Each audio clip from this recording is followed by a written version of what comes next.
आवडे देवाचे तो ऐका प्रकार, आवडे देवाची तो ऐका प्रकार, आवडे देवाची तो ऐका प्रकार. नामाचा उच्चार रात्रंदिवस, नामाचा उच्चार रात्रंदिवस.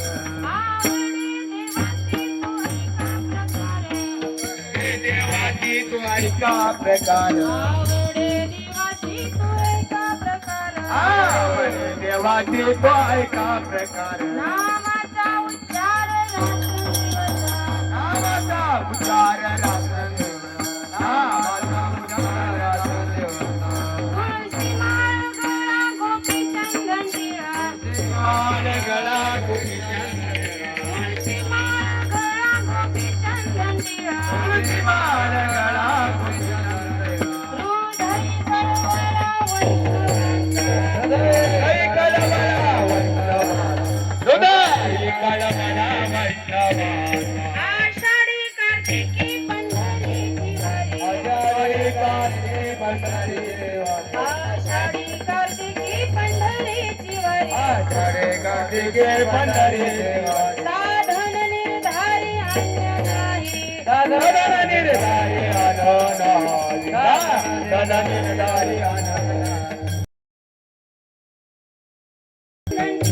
तुझी माळ गळा गोपी चंदन तुळशी माळ गळा गोपी चंदन तुझी माळ गळा गोपी चंदन हृदय करवळा वैष्णवांचा कलवला एका जनार्दनी ऐका ज्यांचा नेम एका जनार्दनी ऐका ज्यांचा एका जनार्दनी ऐका ज्यांचा नेम एका जनार्दनी ऐका ज्यांचा तो देवा ब्रह्मण्य पूज्य जगी देवा परमा पूजे तो देवा परमा पूजे तुळशी माळ गळा गोपी चंदनी माळ गळा गोपी तुळशी माळ गळा गोपी चंदनी माळ गळा गोपी चंदन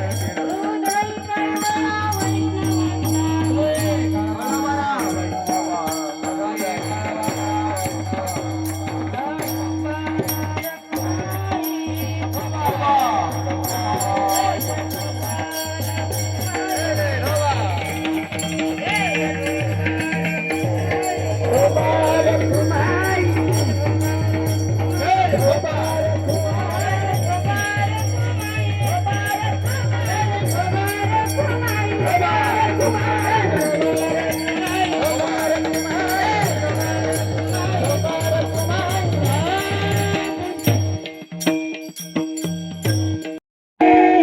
तो एक प्रकार आवडे देवा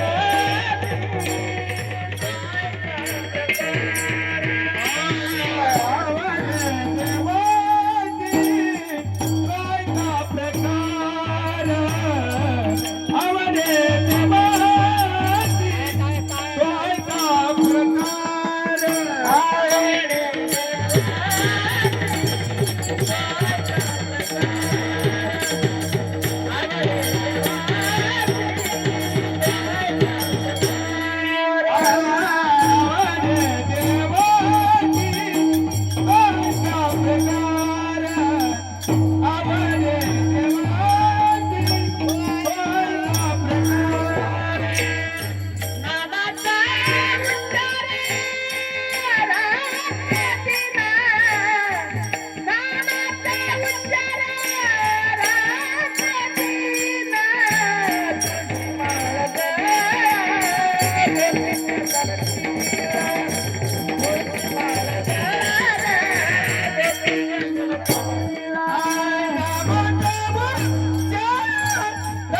उच्चार रामकृष्ण नामाचा उच्चार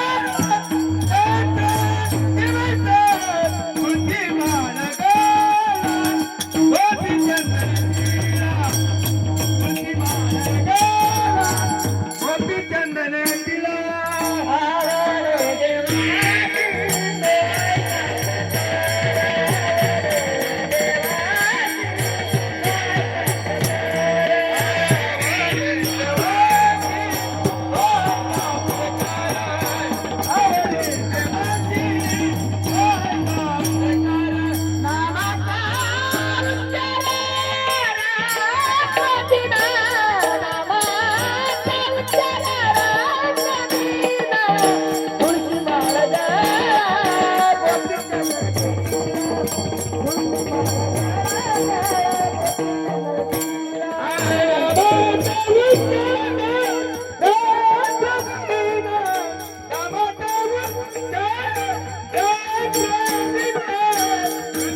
Thank you.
विठ्ठला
नामाचा उच्चार रात्रन दिवस तुळशी माळ गळा गोपी चंदन टिळा हृदयी कळवळा वैष्णवांचा आषाढी कार्तिकी पंढरीची वारी, आषाढी कार्तिकी पंढरीची वारी, साधन निर्धारी अन्य नाही.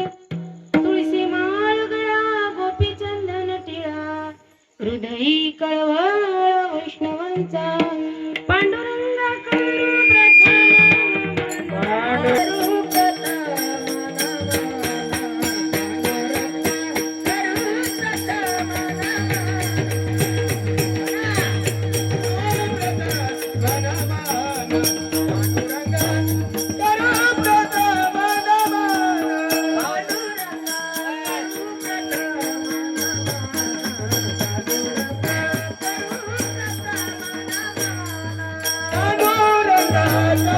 प्रथम पांडुरंगा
होय सकळ विद्येचे अधिकरण,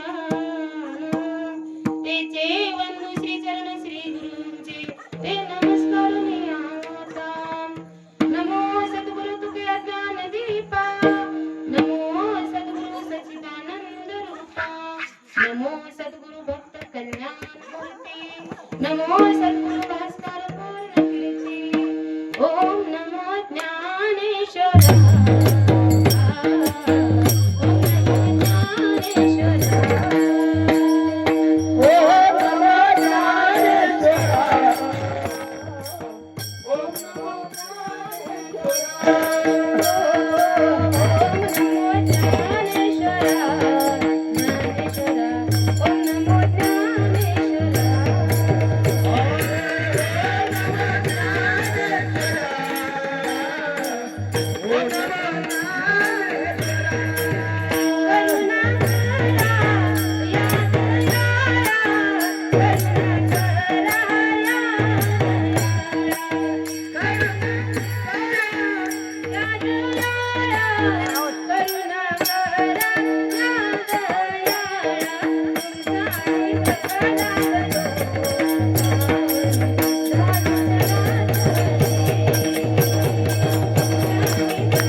ओम नमो जय वेद प्रतिपाध्याय, जय जय जय सावेदा आत्मरूपा.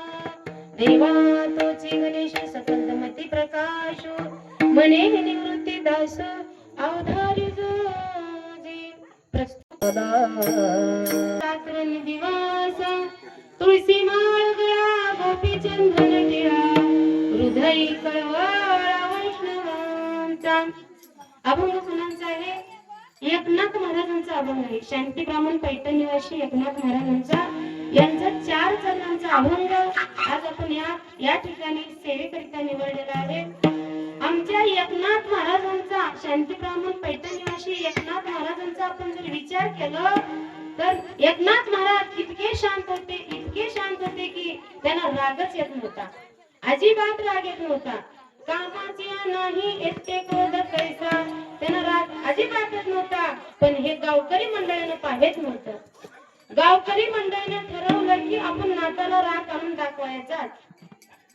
राग आणून दाखवायचाच म्हणजे चार माणसं एकांत बसले आणि नातराय ज्या रस्त्याने स्नानाला जायचे आणि त्या रस्त्यावर एक ग्रस्त गेला, मोठ्या चिंचेचं झाड होतं आणि त्या झाडावर जाऊन बसला. नातराय स्नान करून आले की त्यांच्या अंगावर थुंकायचा. पुन्हा नातराय स्नानाला जायचे, पुन्हा हा बाबा पान खाऊन थुंकायचा.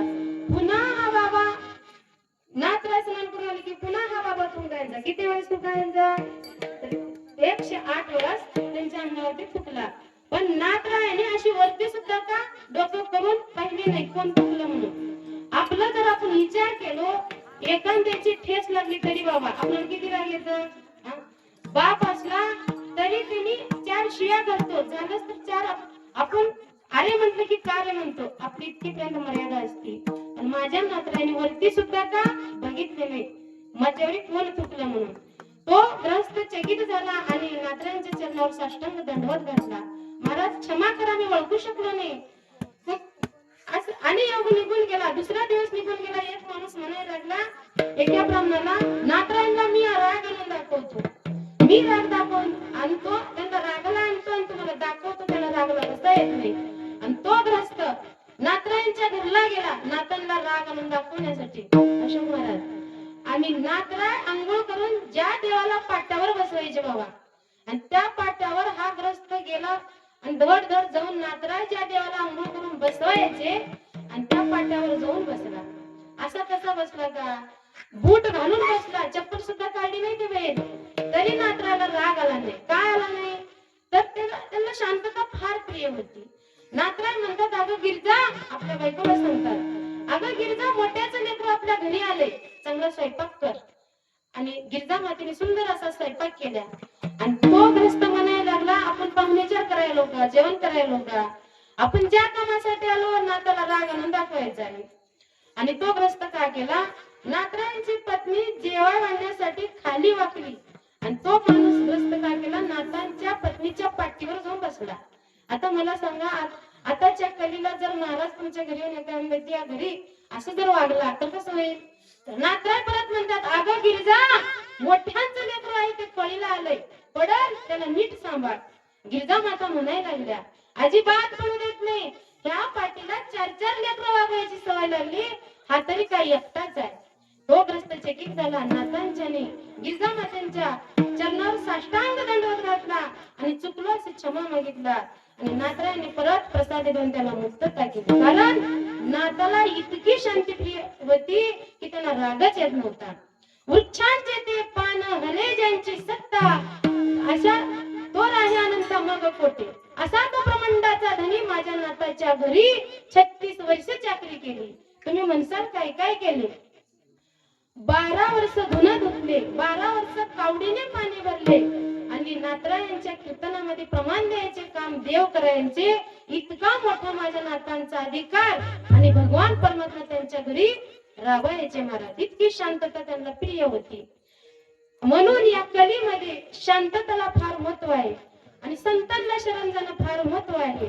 संत कसं असतात? संत उदार अंतकरणाचे राहतात. किती उदार अंतकरणाचे राहतात आहे का?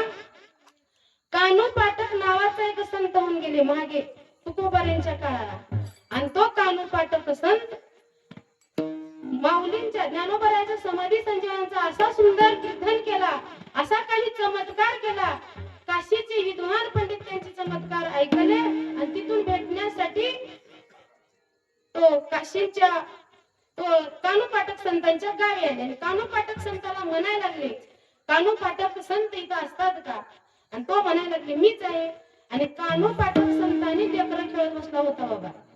लेकरं खेळत बसला होता. एक होता मांडीवरती, एक होता पोटावरती आणि एक होता छातीवरती. तो काशीचा पंडित उतरला आणि म्हणायला लागला, कानू पाठक तुम्ही संत तुम्हीच का? तो हो म्हणायला लागले. तो म्हणायला लागला, मी काशीवरून तुला भेटण्यासाठी आलो. मला असं वाटलं होतं की तू ज्ञानेश्वरी पारायण करत असतील, शास्त्रदान करत असतील, काहीतरी योगा करत असतील, पण तू काय लेकरं कळत बसलाय. आता लेकरं आहे म्हणून साधू नसतं का? आता तुमच्या काळामध्ये ऐका, तुकोबारांच्या काळामध्ये कानोपाठात संत होते. आता आमच्या काळामध्ये आपले शिवाजी अण्णा, तुम्हाला इथं देव दाखवून दिले याडी माहितीये का? त्यांच्यामुळे तुम्हाला हे देव करायला भेटतं, सेवा करायला भेटती, प्रसाद करायला भेटतं आणि देवासाठी थोडे वेळ काढायला भेटतं. संत हे साधे नसतात. कानोपाठक संतांना तो ब्राह्मण म्हणायला लागला, अरे तू लेकरं खेळतायस, तू कशाचा साधू म्हणला? मी आलो काशीवरून आणि तू इथं लेकरं खेळताय. मग ते कानोपाठक संत म्हणायला लागले, मी लेकरं आहेत म्हणून साधू नाही का? बरं मी एक काम करतो, मी हे तिन्ही लेकरं उचलतो आणि नेऊन विहिरीत टाकतो. आणि त्या कानोपाठक संतांनी महाराज लेकरं उचलले आणि विहिरीत नेऊन टाकले. आणि विहिरीत नेऊन टाकल्यावर म्हणायला लागले, आता झालो का साधू? तो म्हणायला लागला, अरे तू कशाचा साधू म्हणते? स्वतःच्या लेकराने विहिरीत टाकला आणि लोकांच्या नरडीवर पाय गेला, कमी कशाला म्हणला? मग आता मी साधू नाही का? बरं जाऊ द्या म्हणला, मी साधू नसू द्या. आपले शिवाजी अण्णा आपल्या काळामध्ये कानोपाठकच आहे, मी साधू नसू द्या म्हणते. आणि बर माझ्या घरी तुम्ही इतक्या लांबून आला, गरिबांच्या घरी जरा जेवण चहा पाणी तरी करा, उपाशी जाणार का इतक्या लांबून येऊन? तो म्हणायला लागला, स्वतःच्या लेकराने विहिरीत टाकला आणि तुला सुतक नाही पडला का? याडी कळते सुतक म्हणजे कळते ना? सुतकाचं खातोय का मी? ब्राह्मण आहे म्हणला. मग तो म्हणायला लागला, मला सुतक पडेल, तुम्ही माझ्या घरातून उपाशी जाऊ नका महाराज. आणि मी एक काम केलं तरी तुम्ही जेवणार का म्हणला? तुम्ही एक काम केलं तरी जेवणार का म्हणल्यावर तो कानोपाठक संत लेकरावाला आवाज दिला, म्हणायला लागला, अरे लेकरावा, आपल्या घरला काशीचे विद्वान पंडित आला आणि ते आपल्या घरातून उपाशी जात आहेत. मग त्यांना या आणि जेव्हा वाडा म्हणल्या झोपेतून उठून जसं लेकरं डोळे चोळत समोर थांबावं. आणि तो कानोपाठक संत लेकरं बोलवल्या जे साधू आला होता काशीवरून, तो फोटो काढता कॅमेराकडे तोंड आपण कसं करतो असं सांगतो ना, तसं बघतच बसला आणि तिन्ही लेकरं त्यांच्या समोर येऊन खेळाले. हे साधी ताकद नसती. तसं तुमच्या या तांड्यामध्ये, या जाग्यामध्ये, या जाग्याचा महिमा गोकुळ बसविलेला मा आमचे शिवाजी अण्णा या जाग्यावर उद्धार करण्यासाठी स्वतः देव येऊन बोलावं. आणि इतकी मोठी काय मंडप, काय शिक्षण, काय पकवाजा, इतका आनंद वाटतो महाराज समाधानी. तर जसं झाडाखाली हिरवी पात उठली ना, इतकं थंड, इतका आनंद वाटतं. साक्षात देव तुम्हाला दाखवले, तेच कानोपाठक आणि तेच आपले शिवाजींना, त्यांच्यासाठी जोरदार टाळी झाली पाहिजे. हे संत असतात, लेकरं आहेत म्हणून ते साधू नाहीत म्हणायचं नाही. तर काय देवते संत निमित्त त्या प्रतिमा.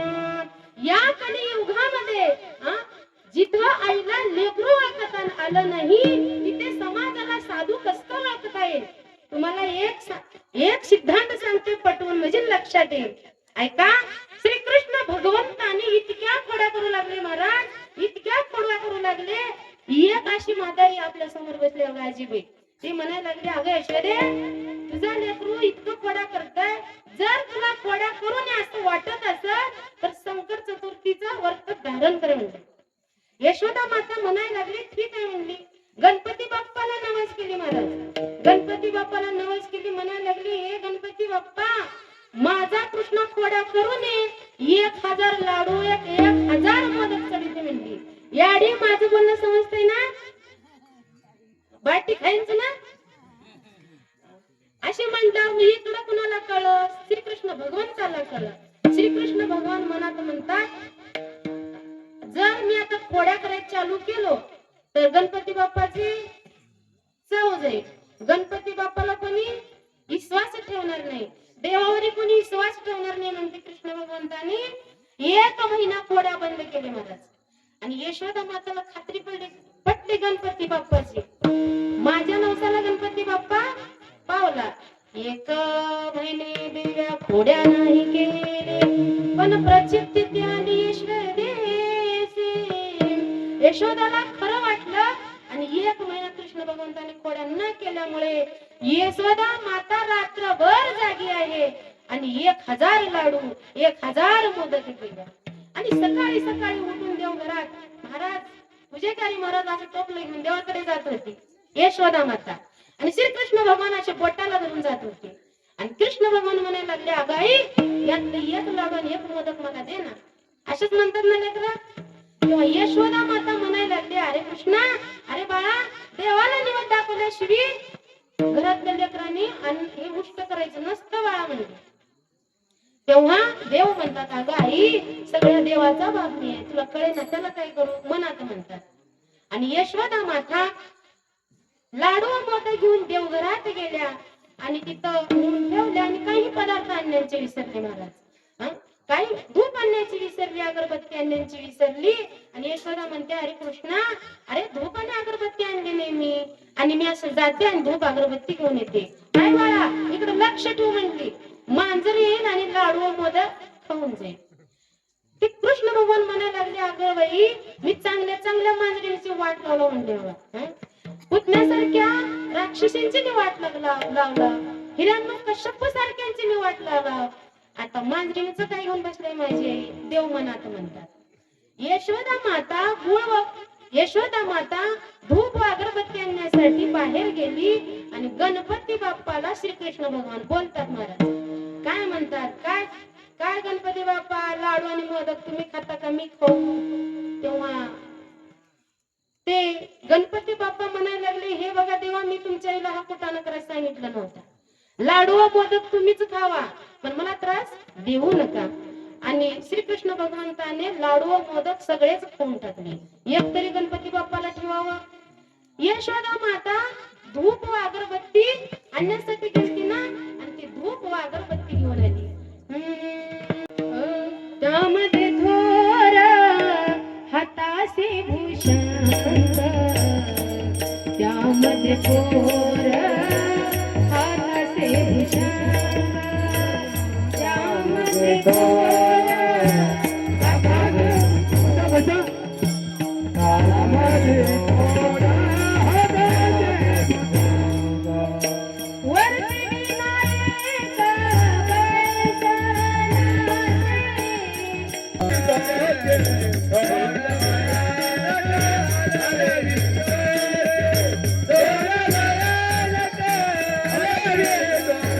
त्या मोठ्या पोटाच्या बाबाला बघताच मला काही घाबरून बोलताच येईना.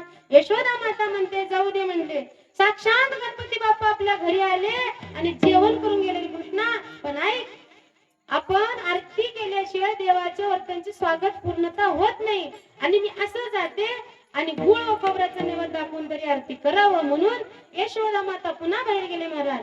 आणि पुन्हा जाऊन गुळ व खोबर आणण्यासाठी गेल्यानंतर गणपती बाप्पाला श्रीकृष्ण भगवान पुन्हा बोलतात. काय म्हणतात, काय गणपती बाप्पा, लाडू व मोदक घाई घाई न खाल्ले, पोटात ते व्यवस्थित बसले नाही. आता एक काम करा म्हणले, तुम्हीच आत जावा आणि व्यवस्थित रचून या म्हणले. आणि गणपती बाप्पाला कृष्ण भगवंतांनी उचलले आणि गिळून टाकले महाराज. आणि यशोदा माता गुळ व खोबर घेऊन येते. गुळ व खोबर घेऊन ज्या बाबाला गुळ खोबरांचा नैवेद्य दाखवायचा आणि तो बाबाच गैरहजर. तेव्हा यशोदा माता म्हणत्या, अरे कृष्णा देव काय झाले.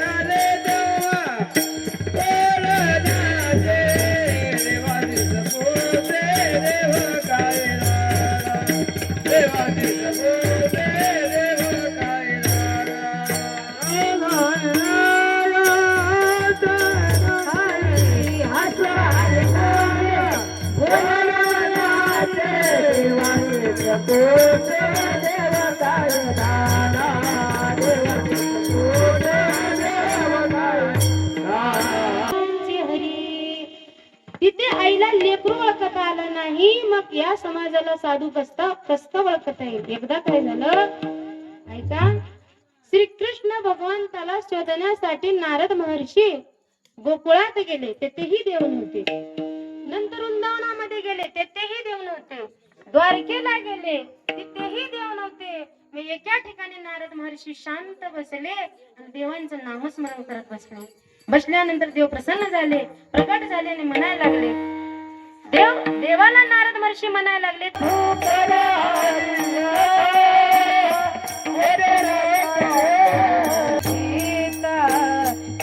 पडेल कोटन का शोधू करू हरी कथा, कोटन का शोधू करू हरी कथा, कोटन का शोधू करू हरी कथा, कोटन का शोधू करू हरी कथा,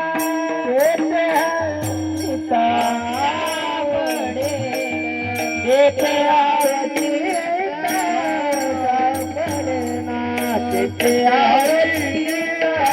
मग सत्यभामेला महाराज, सत्यभामेला सौंदर्यांचा गर्व झाला होता. इतका अहंकार वाटायचा, माझ्यासारखी मीच सुंदर. आणि सत्यभामा कोण होत्या? श्रीकृष्ण भगवंतांची बायको होती, पत्नी होती.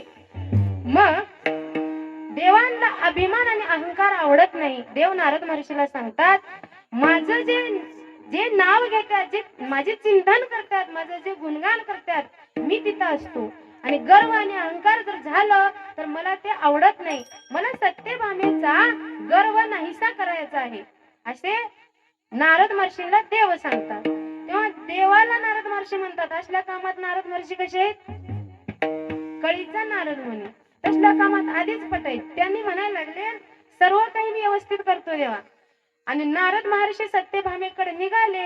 अशा तशा गप्पा निघाल्या आणि पूजा पाठ जेवण सर्व वगैरे वगैरे झालं. नारद महर्षी आणि सत्यभामा हे दोघे एकांत बोलत बसले होते. आणि बोलत असताना सत्यभामा म्हणते, नारद महर्षी, अहो मला जन्मोजन्मी हाच पती मिळावा, एखादा वर्त असलं तरी सांगा. नारद महर्षी म्हणतात, बघा माते, ह्या जन्मात जर अन्नदान दिलं तर पुढच्या जन्मात चांगलं अन्न खायला भेटतो. ह्या जन्मात वस्त्रदान दिलं तर पुढच्या जन्मात चांगले कपडे घालायला भेटते. ह्या जन्मात भूमिदान दिलं तर पुढच्या जन्मात राजा होतो. आणि ह्या जन्मात पतिदान दिला तर जन्मोजन्मी तोच पती मिळतो. थांबा म्हणते सत्यभामा, मला हाच दान तुम्हाला द्यायचा आहे. आणि सत्यभामेनं नारदाला भगवंताला दानात दिली. आणि देव तितक्यात वरून महालावरून बाहेरून येऊन महालात जात होते. नारद महर्षीने हक्क मारली, ओ देवा, आता तुम्हाला महालात जायची गरज नाही, आम्ही तुम्हाला दानात घेतला, चला आमच्या माग माग. आणि देव आणि नारद महर्षी हे दोघं एका मागे एक जात होते. हे कोणी बघितलं माता मावल्यानं? हे दोघं जात असताना कोणी बघितलं? 16,107 जणीनं बघितलं. आणि म्हणायला लागले, ओ देवा, कुठे चालले?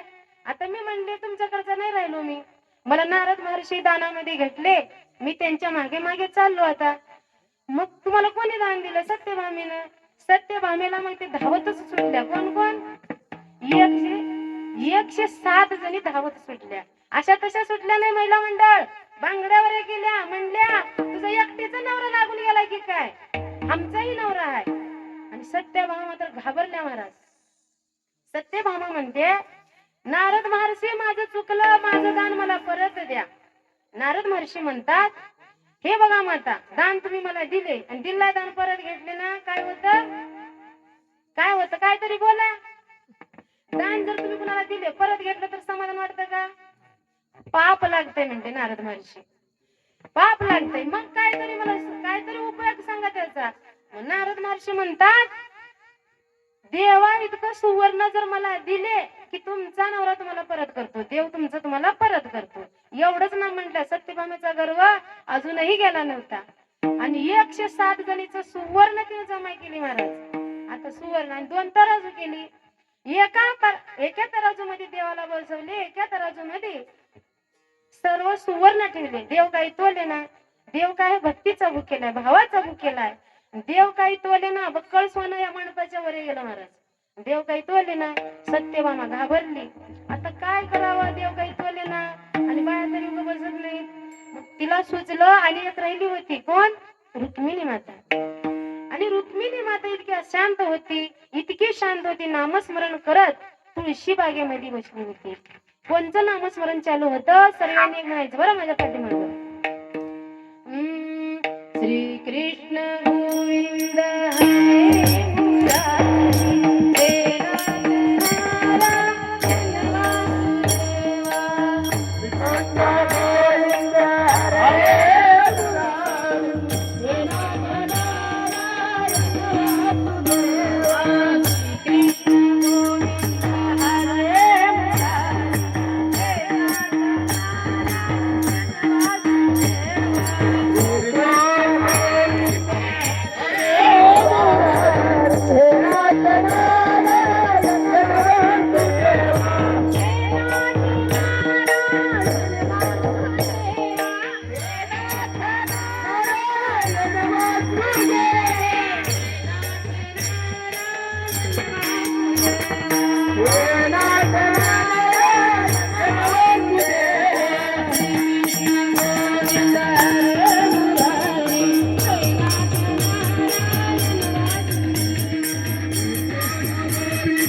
श्री कृष्ण गोविंद हरी मुरारी हे नाथ नारायण वासुदेव सत्यभामा गेल्या त्या रुक्मिणी मातेकडे म्हणायला लागली माता अहो मी लय फसल्या म्हणले आता काय करावं सगळी हकीकत ती रुक्मिणी माताला सांगितल्या आणि रुक्मिणी माता सगळंच ऐकून घेतल्या आणि एक तुळशीचं पान घेतल्या आणि महालामध्ये आल्या सगळं सुवर्ण बाजूला केल्या आणि एक पान तराजू मध्ये ठेवल्या आणि लगेच देव तोलले गेले कशामुळं तर नामस्मरण देवाला फार आवडतं तुळशी फार देवाला आवडती शांतता देवाला फार आवडती मग एक साधक नाथ महाराजाकडे गेले नाथराय तुम्हाला शांतता ही पदवी प्राप्त झाली पण नेमकं कशामुळे झाली आणि तुम्ही काय केले दान धर्म केले का कुठले योगा केला का काय केलं तुम्ही नेमकं तेच महाराज अभंगाच्या पहिल्या चरण सांगतात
सतत रात्र आणि दिवस देवाचं नाम आणि घेणं हे देवाला फार आवडतं म्हणून अशा देव कडे नाकी तोंडी मुखी किडे गर्भ याताचे दुःख गाडे कोणा पुढे सांगावे या गर्भामध्ये असताना किती नरकामध्ये आपल्याला सोसावं लागत पुनरपि जन्मम पुनरपि मरणम, हे काही गोष्ट चांगली आहे का?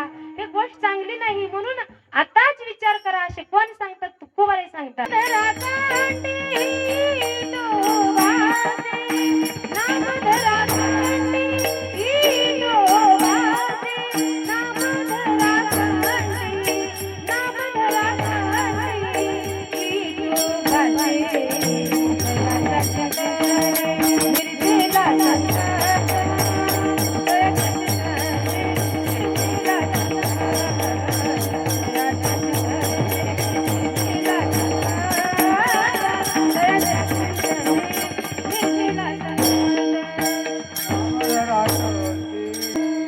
दयांच्या चिंतने निरसेला संकट, तराले दुर्घट भव सिंधू. त्या सिंधू जीवनामध्ये आणि आपण तारुण्य जर जायचं असेल, देवाचं नाव लई फार मोठं आहे, म्हणून त्याचं नाव घ्या. तुकोबाराने इतकी भक्ती केली, महाराज इतके भक्ती केले, तेव्हा जगद्गुरु तुकोबारा पदवी प्राप्त झाली. नाथरा इतकी भक्ती केली, इतकी शांतता बाळगले, तेव्हा शांती ब्राह्मण पैठण निवासी हे नाव त्यांना आलं. मग तुकोबारायला त्या काळाला कमी त्रास दिले का लोक? लई त्रास दिले महाराज. कोणीतरी रामेश्वर शास्त्रीला जाऊन सांगावं, काय रामेश्वर शास्त्री, काय तुम्ही महाराज असता, काय तुकोबाराय भजन करता? रामेश्वर शास्त्री धरून ओढून काढले आणि ओढून काढून म्हणायला लागले, आता मन कसं तुझ्या जिबीला सवय लागली बघू. माझी मज झाली अनावर वाचा, माझी मज झाली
आणि शास्त्रीजी, अहो मी घेत नाही, माझ्या जीबीला सवयच तशी लागली म्हणल्यावर रामेश्वर शास्त्रीने तुकोबारांची जीभ धरून ओढून काढला असं आणि टाळूला चिटकले आणि म्हणले, आता मन देवाचं नाव कसं घेतोस?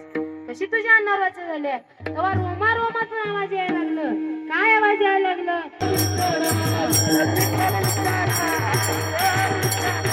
तुकोबारायला रामेश्वर शास्त्रीला म्हणावं लागलं, धन्य तुकोबा समर्थ, जिने केला हा पुरुषार्थ. आणखीन काय म्हणायला लागलं? मने रामेश्वर भट्ट जिजा, तुका विष्णू नाही तुझा. तुकोबारा विष्णू आणि तुम्ही काही वेगळे नाही असं रामेश्वर शास्त्रीने साष्टांग दंडवत माझ्या तुकोबारांच्या चरणावर घातले. तर तुकोबाराय काय केले होते? तर नामस्मरणच केले होते.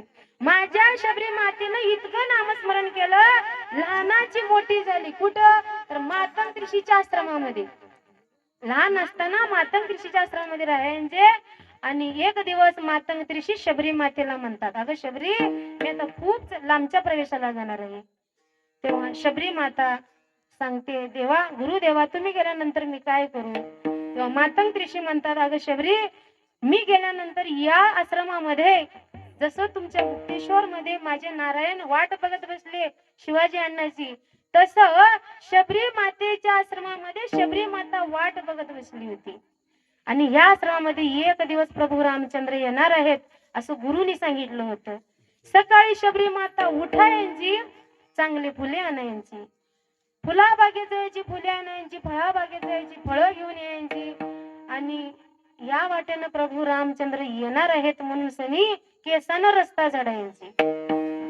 केसानं रस्ता का झाडायची? त्याचं कारण आहे, प्रभू रामचंद्रांचे पाय कोमल आहेत, त्यांच्या पायात काटा मोडून येण्याची.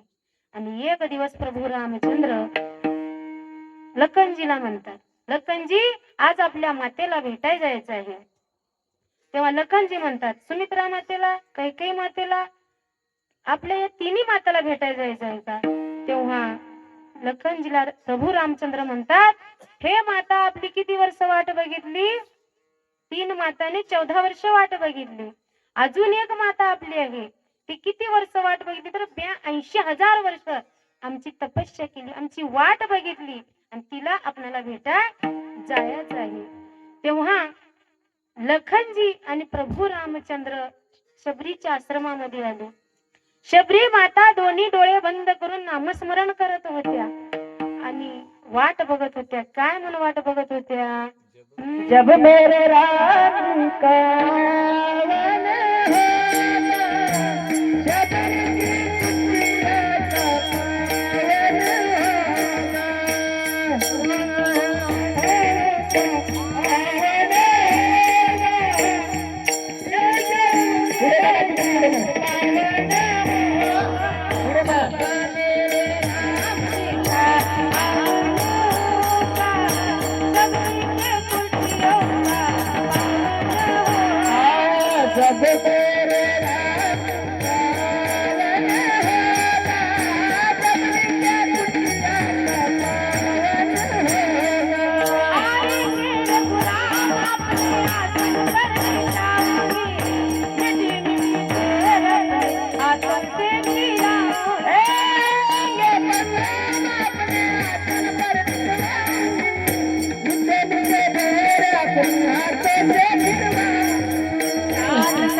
मीठी मीठी पैर अपने हाथों से खिलाऊंगी, साथ साथ लग जिनका दर्शन होगा. तेव्हा प्रभू रामचंद्र शबरी मातेच्या आश्रमामध्ये आले आणि शबरी मातेचं नामस्मरण चालू होतं. महाराज, शबरी डोळे उघडून, देवाने शबरीला आवाज दिले, शबरीने डोळे उघडून बघत्या तर तिला गुरुदेवाचे शब्द आठवले. मी गेल्यानंतर कोण येणार आहे? राम प्रभू येणार आहे. तिच्या एका डोळ्यातून 2-2 अश्रू येऊ लागले आणि अशी रडायला लागली महाराज, आणि म्हणायला लागली, देवा, अहो तुम्ही आल्यानंतर मी हे करावं ते करावं, तुम्हाला फुलं टाकावं, खाया द्यावं म्हणत होते, पण देवा मला कोणचं टोपलं उचलावं आणि तुम्हाला काय बोलावं मला कळत नाही, कातरल्यासारखं होतंय. तेव्हा देव म्हणतात, शबरी माता, जे काही तू आजवर केलीस आम्हाला नाही केलीस, आता आम्हाला करू दे म्हणले. तू काहीच करायची गरज नाही. आणि शबरी मातेला आसनावर बसवले. प्रभू रामचंद्रानं आपल्या अश्रुधाराने तिचे चरण लिहिले आणि तीर्थ म्हणून प्रसन्न केले आणि शबरींचा आत्मज्योत आपल्या ज्योतीत विलीन करून घेतले. तर कशामुळं? नामस्मरणामुळं. म्हणून माझ्या देवाला नामस्मरण करणारे भक्त आवडतात. आवडे देवासी तो एक प्रकार, नामाचा उच्चार रात्रंदिवस देवाचं नाव घेतल्याने देवाला आवडतं. मग एक साधक म्हणतात, एका वकिलाला म्हणतात, अरे तुला देवांची आवड आहे म्हणतोस, मग गळ्यामध्ये तुळशीची अशी माळ घाल. आणि तो वकील म्हणाला, गळ्यात तुळशीची माळ, मला रोज कोर्टाला जावं लागेल. मग तो साधक म्हणाला, छोट्या मानेची घाल, शर्टाच्या आतून झाकून जाईल. तो ठीक आहे म्हणला. मग तेवढं घातल्यावर संपलं का? तर तो साधक म्हणायला लागला, तो साधक विचारत असताना महाराज म्हणायला लागले, एवढ्यावर संपणार नाही, मग आम्ही काय केलं पाहिजे? गोपी चंदन टिळा लावलं पाहिजे. आता गोपी चंदन टिळा म्हणल्यावर मला रोज कोर्टात बसावं लागेल आणि कपाळाला एवढा मोठा गोपी चंदन टिळा, आता हे कुठून महाराज आले, मला लोक असतील. तो म्हणायला लागला, तुला गोपी चंदन टिळा लिवायचं नसल तर कोणीतरी लावलेला रोज कपाळावरचा बघत जा म्हणला. मग तो ग्रस्त म्हणायला लागला, हा जमल मला म्हणला. माझ्या घरासमोर एक कुंभार काका असतात आणि त्या कुंभार काकांच्या कपाळावरचा गोपीचंदन मी रोज टिळा बघत जातो. त्यांच्या अंतकरणामध्ये तळमळ होती महाराज वैष्णवाबद्दल. आणि तो रोज सकाळी उठायचा आणि कुंभार काकाच्या घरासमोर जायचा महाराज आणि त्यांचा गोपीचंदन टिळा बघायचा. मग एक दिवस त्या वकिलाला उठायला उशीर झाला आणि कुंभार काकांच्या घराकडे गेला. आवाज दिले, काका कुठे गेलात?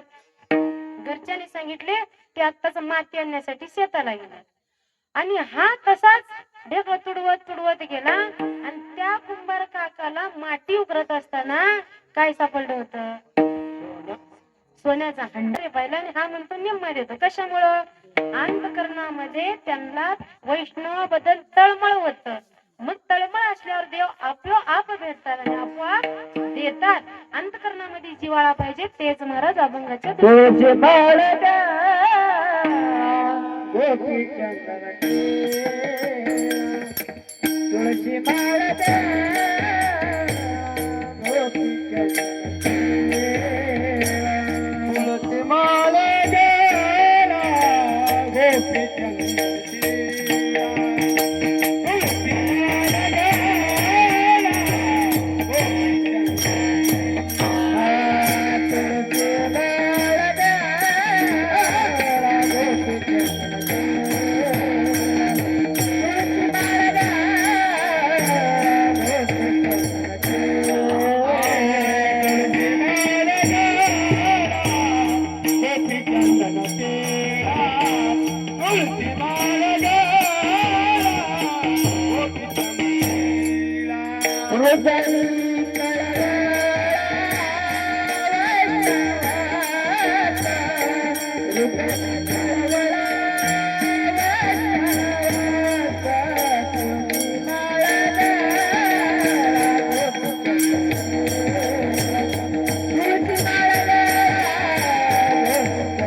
वैष्णवाबद्दल तळमळ जर असली तर देव आपोआप भेटतात. आमच्या शिवाजी अण्णांच्या अंतकरणामध्ये तळमळ होती म्हणून देव स्वतः येऊन बोलावा आणि एवढी भक्ती करून घ्यावी. काही साधी गोष्ट आहे का? तर ते देवांना आवडल्यावर देव काहीही करू शकते. एकदा काय झालं, सर्व संतांची सभा भरली. सभेमध्ये संत आणि आई वडील हे सर्वात श्रेष्ठ आहेत. संतांची सभा भरली आणि सभेमध्ये प्रत्येकाला विचारता आलं. त्या सभेमध्ये कोण होते? ज्ञानोबाराय होते, ज्ञानेश्वर महाराज होते, तुकोबाराय होते, निवृत्ती होते, मुक्ताबाई होत्या, नामदेवराय होते, नाथ महाराज होते. आणि सभेमध्ये म्हणता आलं ज्ञानोबारायांना, का हो माऊली, तुम्ही तुमच्या जीवनामध्ये आईंचं महत्व, आईंचं स्थान कोणाला दिले? तेव्हा माऊली म्हणतात, माझ्या जीवनामध्ये माझी आई कोण असेल तर माझी निवृत्ती दादा माझी आई आहे. पहिली गोष्ट, ते उदाहरण अंतकरणाचे आहेत, ते श्रीमंत आहेत आणि ते माझी आई आहे. आणि दुसऱ्यांदा विचारता आलं नामदेवरायांना. आपण नामदेवरायांचा जर विचार केला तर आमच्यासारखं एक किंवा दोन जन्मांची मूर्ती नामदेवराय नव्हते. 4 युग भगवंत भक्तीमध्ये गेले होते. इतकी भक्ती करायचे, इतकी भक्ती करायचे. नामदेवराय कीर्तन करत असताना देवाला नाचा वाटायचं. वाळवंटामध्ये नामदेवराय कीर्तन करत असताना देव स्वतः येऊन नाचतात. नामदेव कीर्तन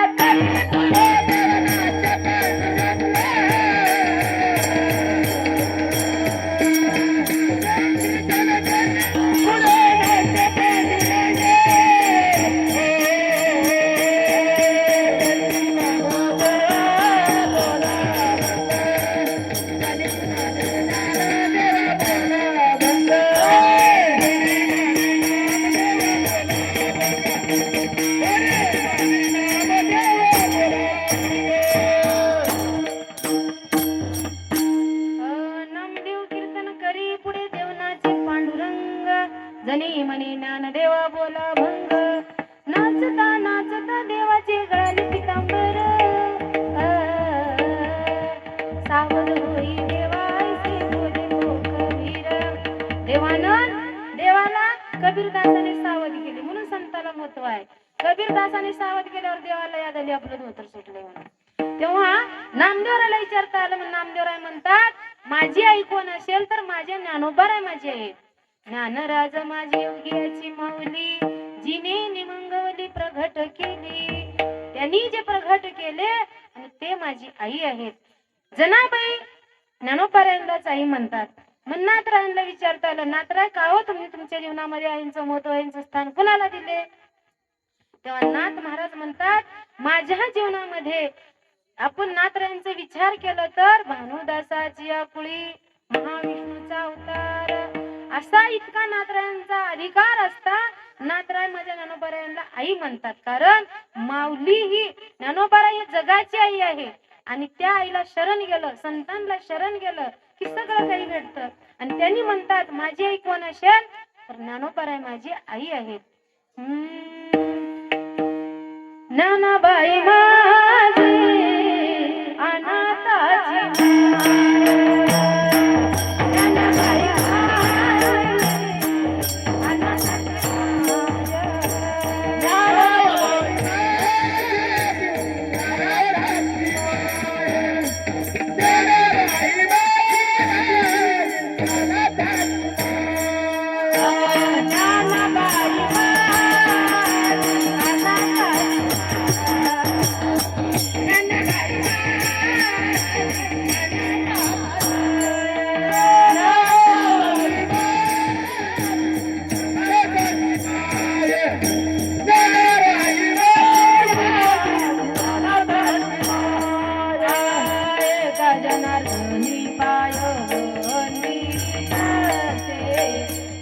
जनार्दनी पाय वंदित ना पारया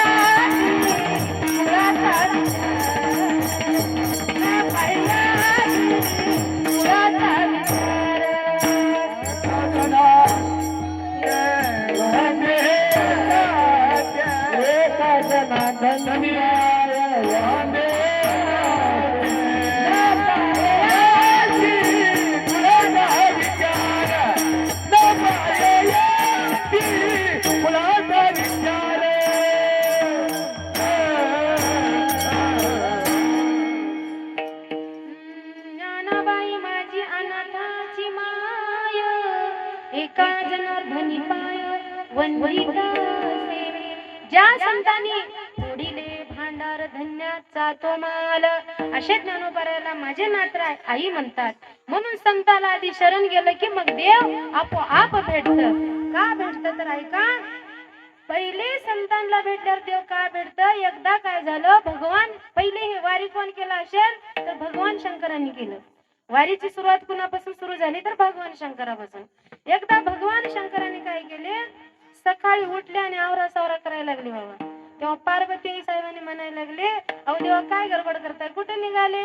तेव्हा देव म्हणतात भोले बाबा म्हणतात अगं पार्वती मी पंढरपूरच्या वारीला चाललोय. तेव्हा आई साहेब म्हणाल्या मला पण यायचंय. देव म्हणाले हे बघ पार्वती तिथं खूप गर्दी असते तुला काही जमणार नाही अशा गर्दीमध्ये तू येऊ नकोस थांब इथंच. पार्वती आई साहेबांनी इतकी हात धरली बाबा की भोले बाबाला नको असं म्हणताच आलं नाही.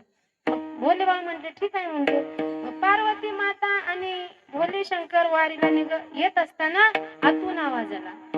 म्हणायला लागले बाबा मला बी यायचंय. आता हे कोण होता लंबोदर पीतांबर फणीवर वंदना सरळ सोड वक्रतोड असा मोठ्या पोठांचा बाबा गणपती बाप्पा गजानन म्हणायला लागले बाबा तुमच्यासोबत मला बी यायचंय. मला बी यायचंय म्हटल्यावर भोले बाबा म्हणाले अरे गणपती खूप गर्दी असते बाबा आणि तुझे हैराण होते तू येऊ नकोस. तुला मी चांगलं चॉकलेट आणतो बिस्किट आणतो गुलाबजामुन आणतो तू येऊ नको इथंच थांब म्हटले. गणपती बाप्पा असे हात धरले नाही बाबा मला तुमच्या सोबत यायचंय. पार्वती माता म्हणायला लागले लेकरू येतय तर येऊ द्या. लहानपणापासूनच सवय असते सोबत घेऊन जायची. मग ठीक आहे म्हटले भोले बाबा. पार्वती माता गणपती बाप्पा निघाले ते आणि आता मोठ्या पोटाच्या लेकराला उचलून कसं न्यायचं वारीत एवढं कसं चालणार. मग आपलं गाडी घ्यायची म्हणली. गाडी कोणती? नंदी. नंदीवर बसून गणपती, पार्वती आणि महादेव वारीला निघाले महाराज. वारीला निघाले आणि वाकरीच्या तळेपर्यंत गेले. वाकरीच्या तळेपर्यंत गेल्यानंतर आजीबाई इथं इतकं नाचत होते वारकरी, इतके नाचत होते. 80 वर्षांचे म्हातारे आणि 25 वर्षांचे तारुण्य असे नाचायला लागले धूम होऊन. आणि पार्वती मातेने ही गर्दी पाहिल्या आणि डोक्याला हात लावूनच बसल्या. ते म्हणले असल्या गर्दीत मला नाही जमणार देवा, तुम्हीच जावा. भोलेनाथ म्हणायला लागले तुला आधीच सांगितलं होतं तू माझ्या मागे येऊ नकोस, तू इथंच थांब. मग आई साहेबांनी तिथंच थांबल्या. मग गणपती बाप्पा, नंदी आणि भोले बाबा पंढरपूरला गेले. पंढरपूरला गेल्यानंतर चंद्रभागेंचे स्नान केले, पुंडलिकांचं दर्शन घेतले आणि घेऊन सनी बारीमध्ये घुसले. आता नंदी, गणपती आणि भोले बाबा असे वारकरी होते. ते वारकऱ्या पुढे आपलं काय अधिकार चालत नाही. आणि ते वारकरी आरडाओरडा करायला लागले आणि म्हणायला लागले ओ घसरडा तुला काही आहे की नाही, बैल मध्ये घुसवतोस बारी मध्ये. आणि भोले बाबा म्हणायला लागले अरे नंदी आता आपलं काही खरं नाही. म्हणते पंढरीचे वारकरी ते अधिकारी मोक्षाचे, ते जर झेंडे खाली दांडेवर केले तर आपलं काही खरं नाही, तू इथंच थांब म्हणले. आणि मारुतीच्या मंदिर पुढे गणपती नंदीला उभं केलं भोले बाबाने आणि बारीत घुसले. एका देवळीमध्ये गणपतीला बसवले आणि भोले बाबा असं उंच डोकावून वरून पाहिले अजून देव किती लांब आहेत म्हणून. आणि देवांची नजर आणि शंकरांची नजर एक झाली आणि देवाला दम नाही पडला. अंतकरणातला मित्र जर गटला, दोस्त गटला, प्रिय गटला, कसं होतं ते देवाने इटीवरूनच खाली उतरले आणि देवाला लगेच मिठी मारली आणि देवांच्या पिंडीचा आकार आपल्या डोक्यावर ठेवून घेतले.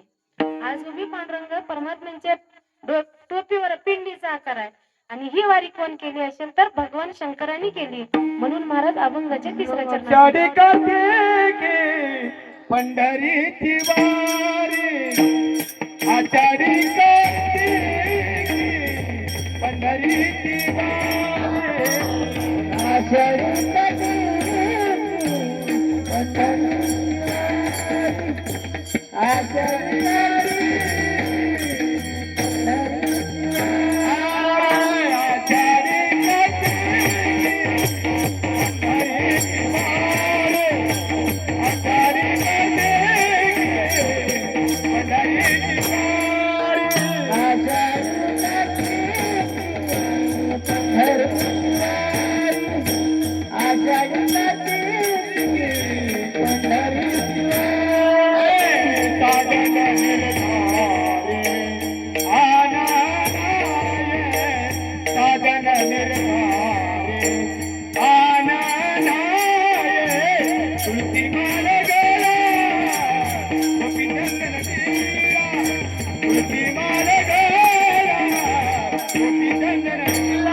आवडे देवासी तो एका प्रकार नामाचा उच्चार रात्रंदिवस.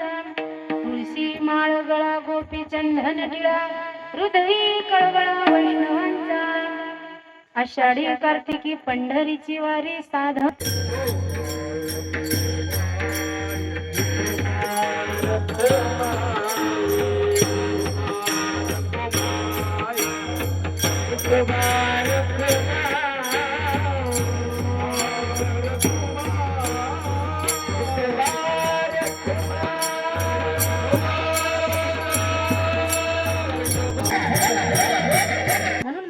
अभंगांचे शेवटचं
चरणी समर्पित करते. आपल्या शिवाजी अण्णांच्या चरणी सेवा समर्पित करते. देवानी असंच त्यांना भरभराटीत द्यावं आणि एकापेक्षा एक कीर्तनकार घटावं. वर्षाला असा सुंदर कार्यक्रम घडावं. देवानी सेवा करून घ्यावे. तसंच आपले चोपदार राहिले त्यांनाही धन्यवाद देते. जय विठ्ठल. जय विठ्ठल.